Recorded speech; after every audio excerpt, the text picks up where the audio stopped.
If I was going to buy an Android tablet in 2014, I'd probably opt for a Samsung tablet. The reason being is that Samsung continues to make these really heavy refinements to its tablet interface. And with each new Samsung tablet, I know there's something cool and new and above all useful waiting for me. Which brings us to the latest Samsung tablet in the Note line, the Samsung Galaxy Note Pro. This is a 12.2-inch behemoth, but it looks and feels like a modern Samsung tablet in all the best ways. It has a 2560 by 1600 resolution screen, a micro SD expansion slot, an IR blaster so you can use it as a remote control, micro USB for charging and file transfers as well. There's the faux stitching design from some recent Samsung products, and given that it has a 12.2-inch screen size, it's surprisingly thin and light.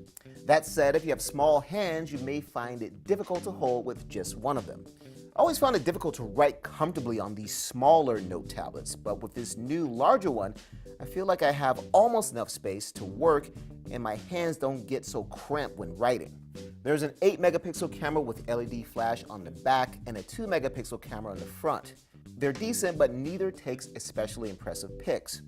Overall performance is about on par with most premium tablets currently in the market.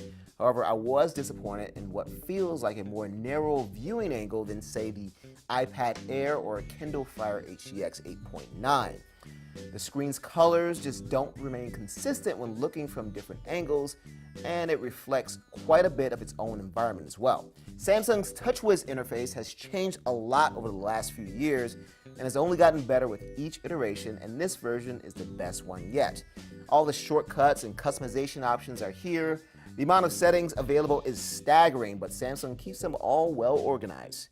The new Magazine UX interface is best described as having a widget-based front with Flipboard underneath, in that it actually uses Flipboard for its interface. You can customize the Magazine UX to your liking and minimize its footprint if you prefer the traditional Android interface. There's also a ton of productivity software from WebEx Meeting to S-Note to E-Meeting, as well as free subscriptions to Business Week and the New York Times. The Note Pro starts at $750 for 32 gigabytes of storage, and the 64 gigabyte version is $100 more expensive. Check out my full review at cnet.com for more information and my final recommendation. I'm Eric Franklin, and this has been a first look at the Samsung Galaxy Note Pro.